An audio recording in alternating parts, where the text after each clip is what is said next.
What's up, ladies and gentlemen? We are back. Scaling Ventures podcast. We are building a portfolio of niche vertical SaaS firms that punch like 50 million ARR giants. Got Kjael, your host, with you, riding solo this week. And the topic du jour is why and how to hire a chief of staff, aka the executive force multiplier. So some cheeky language there, and we'll fill in a lot of the dots. But in terms of a table of contents, we're going to first, put some context into the chief of staff. I think the first time I heard that title, it's like, oh yeah, that's what a president has, or like a governor or something. And so just talk about the context and how that role has really become commonplace in a majority of organizations, obviously at a certain scale. So context, then into the operational leverage that a chief of staff brings to the table. We'll talk about the position overview, key responsibilities and success metrics. And then the stuff that I'm really excited about is this simulation that we put together. In kind of the LLM era, simulations used to be very challenging because you'd have to put together applicable or relevant reference material. And it was like, oh gosh, all right, here's some support. Do we have any support? Is there anything sensitive? And now you can come up with all kinds of synthetic simulation material, courtesy of your favorite LLM. So it's really changed the game and accelerated it and kind of made that thing like very real. So this was really kind of an eye-opening exercise that way. And then we'll go through just a quick sample. I've embedded, so the Substack is a bit of a teaser as it relates to the simulation, and I've added in the Notion link, which gives you the full Monty. So let's jump in. So as I mentioned, right, originally, it's like chief of staff. Okay, it's like, I know most executives have an executive assistant, and a chief of staff I'm not really sure what that means. And so obviously, for those that kind of follow the Dan Martells, there's this, for us, for anyone, time is the most finite resource. And so the hope is that you find ways to introduce players that bring time back to the table for namely executives. And so an executive assistant index is more towards calendar management, travel management, things like that. And so you can really think of a chief of staff as like almost, I would say kind of, let's go with a full split. So like 50%, strategic, very substantive work, 50% organization, coordination across the team. And if you need an analogy, these people are really the glue or the cartilage behind the scenes that keeps everything together. And really, it's a big point of operating leverage for across the executive team. So the big, intent here is to free up strategic capacity for the CEO, first off, but then also by extension, the remainder of the executive team, and keep that camp aligned and coordinated. So let's jump in. So headlines here, and I'm not going to go into too much detail, but just kind of examples of operational leverage that a chief of staff brings to the table. So the first is maximizing CEO capacity. And so in this sense, they're kind of a second set of eyes and ears to make sure that the CEO and by extension, the executive team aren't letting things fall through the cracks, that communication streams are efficient and open, that bottlenecks are not happening. If they are, they step in, they analyze the bottleneck, and then they take strategic action to kind of fine tune the work stream, things like that. But the bottom line is that, they're a capacity creator for the executives, and namely the CEO. Beyond that, driving cross-functional alignment. So this is kind of the same theme, but making sure that, okay, the organization has established clear goals, everyone's clear on points of accountability. And that's another way to think about the chief of staff, is like they're constantly kind of optimizing for accountability. It's like, wait, nobody owns this. Who owns that? What are next steps? Is this thing falling behind? Or as it relates to cross team kind of functional alignment, okay, it seems like marketing and product are on different pages. How do we snap this together? There's something that's coming up for release that might fall behind because engineering's not certain about the features. We haven't stamped pricing, and marketing scratching their head about how this snaps towards their marketing schedule or their campaign schedule. And then operationalizing vision. This one's a little fuzzy, but at the bottom line is, and for those that speak EOS, chief of staff is really an integrator. So they pull things together. They're an orchestrator. So there's an analogy or metaphor in the Substack that, they're kind of like an orchestra conductor. So, or someone kind of sitting next to the conductor to make sure that everybody's in sync, everybody's clear on the music they're playing, on the impact that they provide, et cetera. And then this is now we're going to start to index towards more strategic stuff. So providing actionable insights. So chiefs of staff are very good at analyzing data, synthesizing that data and presenting insights to kind of accelerate comprehension for the executive team and get down to what matters. Beyond that, research activities, competitive audits, pricing, they should bring a lot of horsepower that way. So this is where you start to feel that kind of blend. And a lot of times with the CEO capacity, it might be the case that they're taking on kind of administrative tasks, payroll, invoicing, things like that. And you should really look to systematize that, because ideally you don't want the chief of staff spending too much time there either. But this is an example on the kind of actionable insights. side of things where you really start to index towards really high impact, very, very strategic work. And then lastly is catalyzing a high performing culture. So, culture is another thing that a lot of people kind of, aren't very intentional about. They might think that it's kind of soft. And so when shit hits the fan or when you're kind of swimming in the deep, cultural beats, cultural rhythms, elements like that sometimes fall by the wayside. And that can be really, really devastating. You don't really feel it in the real time, but a chief of staff is a great role for making sure that the cultural beats stay on track, surveying the team and making sure that everybody's feeling good, just gathering data points so that can help you be a better, smarter operator and make sure that the team's engaged, they're fulfilled in their work, stuff like that. All right, job description. So I'll just kind of read through. The position overview is pretty on point, so I'll read that out loud. So the chief of staff, sometimes referred to as COS, is a hybrid strategic and operational role acting as the CEO's right hand and an integrator across the executive leadership team. The COS ensures organizational efficiency by managing administrative functions, driving cross-functional initiatives, and providing research and insights that support decision-making. This individual will handle high-priority projects, streamline processes, and oversee tactical and strategic initiatives, enabling the CEO and leadership team to focus on scaling the business. Pretty punchy. So some key responsibilities, I'll just rattle these off. CEO enablement and administrative support. So we touched on that one, but this is a lot about coordination across activities, synthesizing and presenting information, being available when things hit the fan, facilitating more logistical type stuff, depending on kind of what your business is and the burden there. Operational excellence. So executing administrative tasks or just helping to streamline those. A lot of those are candidates now for agents. Managing meeting rhythms. This one's so important, including scheduling, agenda preparation, note-taking, follow-ups for executive and cross-functional meetings. So this is kind of the human ensuring structure and accountability and kind of procedure in those meetings and making sure that they're super, super productive. So they keep the trains on the rails, so to speak. Developing and maintaining centralized business wiki. This is a big one. Oh my gosh, I can't believe I didn't bring this up before.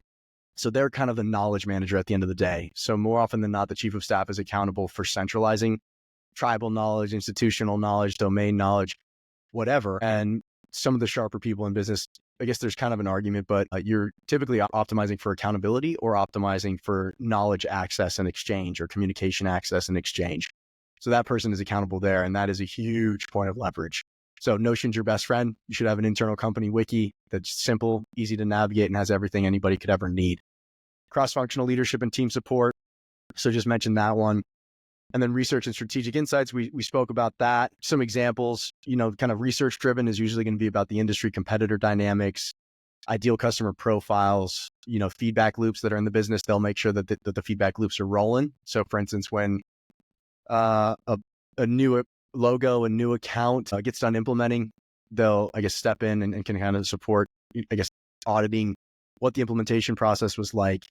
How on point did we deliver with the outcomes or the impact that we committed to during the sales process? And then what are the attributes or the dimensions of that account that might be able to help us tune up our point of view on ICP? And obviously all that stuff is LLM enabled, but they're just kind of, turning the crank and making sure that it's productive. And then sales and customer support. So again, in this era, your record keeping really shouldn't be a burden on the sales organization. You're taking call recordings, using tooling to synthesize that and update CRM records behind the scenes. But you want them to be a liaison as well to a degree for high impact sales processes. So it's like, oh, we got to pull together this deck, or man, we need to pull together an ROI calculator or whatever. And then ideally, a chief of staff is like, hey, we've done this a few times. Why don't we establish a template for this that's then integrated in the sales process and the way we go moving forward? And then lastly, culture and team building. Okay, success metrics. Free up the CEO exec capacity by streamlining administrative tasks and managing tactical responsibilities. That one's tough to measure. Enhancing efficiency and alignment across the team through improved workflows and meeting rhythms. Deliver high quality research, insights, and reports that enable strategic decision making. Maintain a well-organized, up-to-date internal business wiki and operational documentation. Support team cohesion and morale through effective communication and cultural initiatives. Boom, bam. So now we get into the simulation. The simulation's pretty lit, if I do say. So in terms of a hiring process, I left this a little bit light, but ideally you'll have a job description that's very dialed. And then you would map that job description to an objective scorecard. And we break our scorecard down into role fit, culture fit, and then the simulation. And so what you're shooting for the simulation is like, if you could turn this job into a video game, that's the best way to simulate and vet on both sides. So for the candidate side, it's like, hey, was I drawn into this? Did it get me going? Like, was I turned on by this exercise? On our side, it's, what was the level of performance? What was the output of the simulation? And there is no better way to vet a candidate once you're confident in role fit and culture fit. But culture fit is very subjective, and you're going to need a lot of work kind of vetting, what are the 5 dimensions of our culture and how do we screen for that with behavior-based, questions. So simple ones, if you're, vetting for entrepreneurial kind of grit, tell me about a time you made something from nothing. Tell me about a huge failure that was kind of catastrophic, but that opened your eyes and enabled like really productive growth. So in hindsight, it was probably one of the best things that happened to you, questions like that. And then you get into the simulation. So the structure here, again, is you're trying to replicate the best you can a slice of life in this role. So for us, we went with 4 scenarios. So it's a 90-minute time box for the candidate. At the beginning of the simulation, they receive a packet, and it's like, hey, here are 4 scenarios. And then the ask is to prioritize and assess the scenarios based on impact and urgency. And this is a really good kind of vetting question, because you start to understand, do they have a framework for prioritization?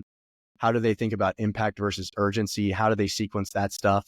So you want them first to kind of size up the 4 scenarios and stack rank them in terms of impact and urgency by whatever method they choose. And ideally, you'll probably emerge from this co-creating prioritization matrix with your chief of staff so that everybody's aligned. Then you ask them to produce deliverables for each scenario. So here's the scenario, like what are the deliverables that would get us to a resolution or to the desired outcome for each scenario? So that's an assessment of the issue, a clear path forward, accountability, and who needs to be involved, what's the desired outcome, and what's the and on what timeline. And then you just start to beat the drum.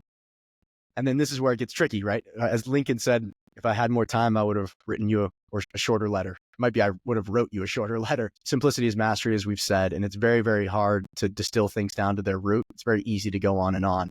So after they resolve, and it's time boxed, right? So this is back to okay, I have these 4 scenarios, I've stack ranked them. I'm going to start with the first couple, but I know that at the end of the exercise, I need to produce a concise executive summary that says, here's the fire drills that need attention right now. Here's other stuff that's maybe jammed up that needs your attention. And then here's other stuff just to keep you in the information loop and what kind of the path forward is. And if we're feeling confident that we're pacing towards that path. So this is a hard exercise. My God, when I started scoring these, I was like, oh, wait, what is the desired outcome for this one? And you want to kind of, again, simulate. So the time boxing introduces pressure. It kind of emphasizes prioritization and getting towards, the desired outcomes in the timestamp. And then the summary is really, how do they distill that information and kind of condense it such that it's an executive facing thing? Because again, the role is meant to interpret lots of information, understand and kind of what needs to be coordinated, what's really jammed up, and then synthesize that for the executive team so that they step in at that kind of, they're already 2/3 up the mountain, so to speak. So here are some of the scenarios. And then I included some reference material in the Substack. But again, for access to everything, if you just want to run this, off the shelf, you just step into that Notion page and you've got it. And these are good scenarios. So the first one is, as chief of staff, you've just been looped in on an urgent client escalation. How would you proceed? Assume this is an important client that's pissed and whatever's going wrong has halted their operation. So this is a total fire drill scenario. Sales urgently needs a client reference who matches XYZ profile. Who do you recommend and how do you propose we handle scheduling and providing supporting material? Marketing is blocked on a major campaign for the Analytics 2.0 launch, insert whatever. Product has some unresolved items, both feature specs and final pricing. How would you as chief of staff break this bottleneck and align the teams? Lastly, our CFO needs a high-level competitor scan focusing on pricing models, feature differentials, and new market developments. We'll use this to update our own pricing and packaging approach. Please review the documents and prepare a concise summary with recommendations. So just to give you a sense, so the first scenario is chief of staff, you've just been looped in on urgent client escalation. The packet that they would receive is 4 attachments. The first one is an email from the key customer, basically explaining they're pissed, this is what's going wrong. Attachment B is an internal Slack thread between support and engineering. Attachment C is a support ticket overview of kind of key details, timeline, current status, etc. And then attachment D is an internal note from customer success manager with some context and additional background. The intended deliverables, and it's a decision point on whether you provide direction here, because you're vetting ideally for how a chief of staff kind of interprets this information and then structures the deliverables independently. But that's very hard. And when you see the simulation, it's like, just a fire hosing of reference material. So we chose to provide some direction around what those deliverables are. So the first would be an immediate action plan email summarizing the situation to the CEO and relevant stakeholders, propose next steps, which is kind of like a micro project plan to get the internal squad aligned, identify the root issue. Oh, and one other assumption is that this issue is kind of a pattern. So it's manifesting with this one acute client, but there's work that needs to be done in collaboration across engineering, product, et cetera, to be like, hey, this is a problem across a subset of customers that's creating impact. We need to solve for it at the root. And then a draft communication back to the customer. So here you're testing kind of what's their bedside manner internally, what's their writing structure. And then for here, you're really screening for how do they distill information and present it in a structured manner that accelerates comprehension. And are they polite with the internal team, right? Is there a big distinction between how they present in front of customers? Are they like totally polished, polite with customers internally? It's like, I need this now. You want to kind of vet for bedside manner in both ways and kind of validate that you feel confident with them as an internal liaison across the teams. And then also externally, which is most important with customers and being customer facing. So I'll leave it at that. Hopefully, again, a chief of staff is, honestly, obviously all of this is dependent on scale and your context, but I think probably the first most high leverage is what's conventionally called RevOps, but just think it's kind of go-to-market engineering, technical engineering, which is somebody who's accountable for the internal tech stack, the data acquisition and data architecture strategy.